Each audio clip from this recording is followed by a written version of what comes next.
பிரஸ்தில் ராமுன்னு ஒருத்தர் வந்து பார்த்தீங்கன்னா தொழிலே பார்த்தீங்கன்னா பானிபூரி விற்கிறதா. அவர் பானிபூரி விற்கும் போது டெய்லி என்ன நடக்குதுன்னா, அந்த இடத்துல இன்ஸ்பெக்டர் வந்து டெய்லி மாமூல் கேட்கறதே வந்து ஒரு தொழிலாக வச்சிருக்காரு. அவரும் எவ்வளோ புலம்புனார், ஐயா என்னால் முடியல, வியாபாரமும் பெருசாக போகலை, நான் சம்பாதிக்கிறே டெய்லி 100 200, ஆனால் நீங்கள் வந்து டெய்லி 100 ரூபா கேட்குறீங்க, அவ்வளோ காசுக்கு நான் எங்கே போகிறது, வீட்டில் வந்து என் மனைவி பிள்ளைகளுக்கு எல்லாத்தையும் படிப்பு செலவு எல்லாத்தையும் நான் தான் பார்க்கணும்னு சொல்லிட்டு டெய்லி புலம்புறதான். ஆனால் பட் அந்த இன்ஸ்பெக்டர் வந்து கேட்கவே கிடையாது, நீங்கள் வந்து மாமூல் கொடுத்தே ஆகணும் அப்படின்னு சொல்லிட்டு டெய்லி ஒரு சித்திரவதைப்படுத்திருக்காரு. இப்படி இருக்கிற பட்சத்தில் ஒரு நாள் வந்து பார்த்தீங்கன்னா ஒரு ராமு வந்து வீட்டுக்கு போயிட்டு புலம்பிக்கிட்டே இருந்திருக்காரு வீட்டில் வைஃபு கிட்ட, எப்போ மாறும் தெரியல, டெய்லி மாமூல் கேட்குறாங்க முடியல அப்படின்னு சொல்லிட்டு. இன்னொரு நாள் வந்து பார்த்தீங்கன்னா அவனுக்கு ஒரு மகன் பேர் தீபக் வந்து பார்த்தீங்கன்னா நல்லா படிக்கிற பையன், கொஞ்சம் கூட ஹெல்ப்புக்கு வர முடியுமா பானிபூரி விற்கிறதுக்கு, ஏன் அப்படின்னா ஒரு கண்காட்சி நடக்குது, நிறைய வியாபாரம் ஓடும், நீ வந்தேன்னா கொஞ்சம் நல்லா இருக்கும், கூடவே அந்த இன்ஸ்பெக்டருக்கு உங்கள் கேட்குற மாமூலை கொடுத்துடலாம் அப்படின்னு சொல்லிட்டு ஒரு சந்தோஷத்தோட சரின்னு சொல்லிட்டு மைனையும் கூட்டிகிட்டு ஒரு பானிபூரி விற்கிற இடத்துக்கு போகிறாரு. அவர் போன மாதிரியே பார்த்தீங்கன்னா வியாபாரம் நல்லா ஓடுது. போலீஸ்கார் வந்துட்டு மாமூல் கேட்குறாரு, இவர் வந்து 100 ரூபா கொடுக்குறாரு. உடனே இன்ஸ்பெக்டர் வந்து 100 ரூபா கொடுக்குறியா, என்ன பிச்சைக்காரன் நினச்சியா, நீ மொத்தமாக எவ்வளோ நாள் கண்டினியூ ஒரு 7-8 நாள் மாமூலே கொடுக்கல, மொத்தமாக சேர்த்து நீ 1000 ரூபா வரைக்கும் மாமூல் கொடுக்கணும் அப்படின்னு சொல்லிட்டு கேட்குறாரு.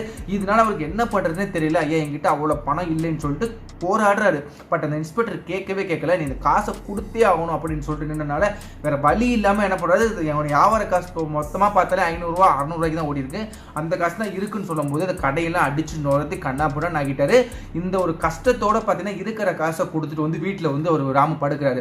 படுக்கும்போது வீட்டில் ஃபுல்லாக சோகமாக இருக்குது. தீபக் நாள் போன அன்னைக்கு இவ்வளோ அப்பா கஷ்டப்படுறாங்களான்னு சொல்லிட்டு அன்னைக்கு இந்த மைண்டில் வந்து ஒரு பைத்தியம் முடிச்ச மாதிரி ஆயிடுச்சு. நம்ம எப்படியாவது கஷ்டப்பட்டு நல்லா படிக்கணும், படித்தா மட்டும்தான் இவங்கள மாதிரி ஆள்கிட்ட தப்பிக்க முடியும், இல்லாட்டா நம்மள மாதிரி ஒரு கூலி ஆளுகளை வந்து டெய்லி அடிமைப்படுத்துவாங்க அப்படின்னு அவனுக்கு அன்னைக்கு அப்போ புரியுது. பட் அவங்க அப்பா நைட்டு தூங்குறாங்க. தூங்கிட்டு காலையில் எந்திரிச்சு பார்க்கும்போது பார்த்தீங்கன்னா அவங்க அப்பா எந்த ஒரு அசைவுமே இல்லாமல் இருக்காங்க. தீபக் எவ்வளவோ எழுப்பி ட்ரை பண்ணுறாங்க, அவங்க மனைவி வந்து ட்ரை பண்ணுறாங்க, ஃபைனலாக அவங்க அப்பா எந்திரிக்கவே இல்லை. அதுக்கப்புறம் தான் அவனுக்கு ஒரு விஷயம் தெரியுது, எஸ் அவங்க அப்பா வந்து இறந்துட்டாங்க அப்படின்னு சொல்லிட்டு. இந்த கஷ்டம் தாங்க முடியாமல் அவங்கள அப்பா இறந்த துக்கத்தில் இதுக்கு அந்த இன்ஸ்பெக்டர் எப்படியாவது பழி வாங்கி ஆகணும், இதுக்கு வந்து நம்ம ஒரு பாடம் புகழ்த்தி ஆகணும்னு சொல்லிட்டு தீபக் அன்னைக்கு அந்த நிலைமையில வந்து பார்த்தீங்கன்னா முடிவு பண்ணுறான். இதனால என்ன பண்ணுறான், தீபக் ரொம்ப கஷ்டப்பட்டு படிக்கிறான். ஒரு 10th 12th எல்லாமே கஷ்டப்பட்டு படிச்சுட்டு காலேஜ் எல்லாமே முடிக்கிறான். முடிச்சதுக்கப்புறம் நம்ம வந்து இன்ஸ்பெக்டருக்கு பாடம் சொல்லி கொடுக்கணும்னா கண்டிப்பாக அதுக்கு மேலே ஒரு பதவிக்கு போனால் தான் முடியும் அப்படின்னு சொல்லிட்டு தீபக் அப்போ முடிவு பண்ணுறான்.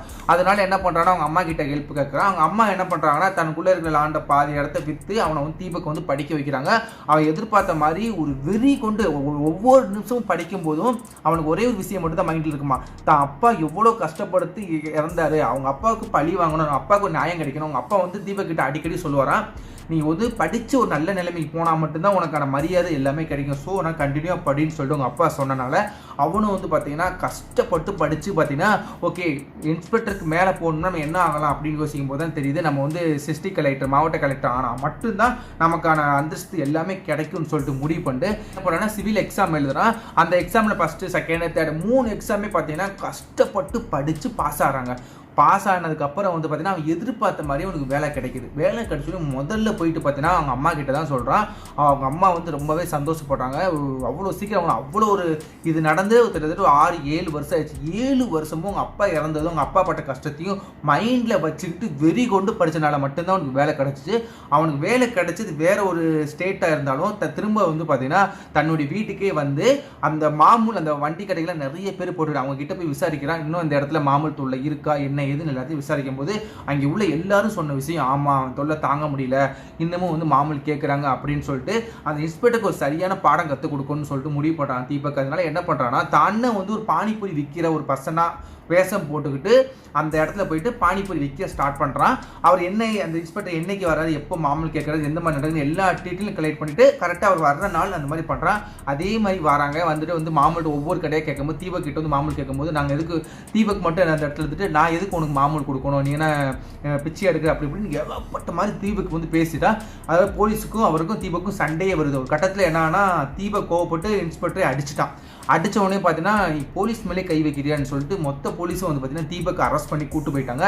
கூட்டு போனதுக்கு அப்புறம் அங்கே போனதுக்கு அப்புறம் தான் தெரியுது தீபக் யார் என்ன ஏதுன்னு சொல்லிட்டு.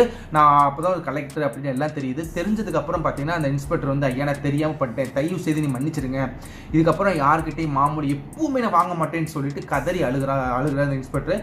அதுக்கப்புறம் வந்து பார்த்தீங்கன்னா தீபக் வந்து அவங்க அப்பா இறக்கும்போது இறந்தபோது பல எண்ணங்கள் இப்போ பழி வாங்கணும் இறக்கணும் அப்படின்னு சொல்லிட்டு பல விஷயம் கொடூரமாக மைண்டில் வந்து ஓடிக்கிட்டு இருந்திருக்கு. பட் தீபக் என்ன சொன்னான்னா, நான் பழி வாங்கணும் அப்படி இப்படி நினச்சேன். பட் காலப்போக்கில் அது எல்லாமே என் மைண்ட்லேருந்து கம்ப்ளீட்டாக போயிடுச்சு. எனக்கு இப்போ என்னெல்லாம் என்னுடைய லட்சியம் என்னுடைய வெறி. ஒருத்தர் பழி வாங்கணும்னு சொல்லிட்டு நம்மளுடைய ஒரு அவமானத்துலேருந்து வெளியே வரணும்னா படித்து நல்ல ஒரு வேலைக்கு கடந்தா போனால் மட்டும்தான் முடியும்னு சொல்லிட்டு ஒரு நம்பிக்கையில் நான் படித்தால தான் இன்றைக்கி இந்த இடத்துல இருக்கேன். உன்னை என்னை பழி வாங்க போல கிடையாது. ஆனால் இதுக்கப்புறம் நீ யாருக்கும் இந்த மாதிரி துரோகம் பண்ணக்கூடாதுன்னு சொல்லிட்டு இன்ஸ்பெக்டரோட வேலையை வந்து பார்த்தீங்கன்னா டிஸ்மிஸ் பண்ணிட்டு அவர் வேலையை மட்டும் விட்டு அவட விட்டுட்டு இது கைஸ் ஓகே அவ்வளோதான். இதனால உங்களுக்கு என்ன தோணுது அப்படின்னு சொல்லிட்டு கமெண்ட் பண்ணுங்கள். என்றைக்குமே வந்து ஒரு விஷயம் நம்ம வாழ்க்கையில் நடக்கிற சில விஷயங்கள் அவமானம் இந்த மாதிரி பட்டா மட்டும்தான் நம்ம முன்னேற்றுமா அப்படின்னு கிடையாது.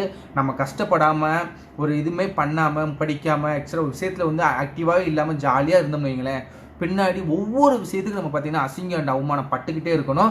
அவ்வளோதான் கைஸ், இந்த வீடியோ முடிச்சுக்கிறேன். வீடியோ பிடிச்சிருச்சு அப்படின்னா இந்த உத்தரப்பிரதேசம் நடந்த இந்த சம்பவம் உங்களுக்கு பிடிச்சிருக்கு அப்படின்னா உங்களுக்கு கருத்தை கமெண்ட் லீவ் பண்ணுங்கள்.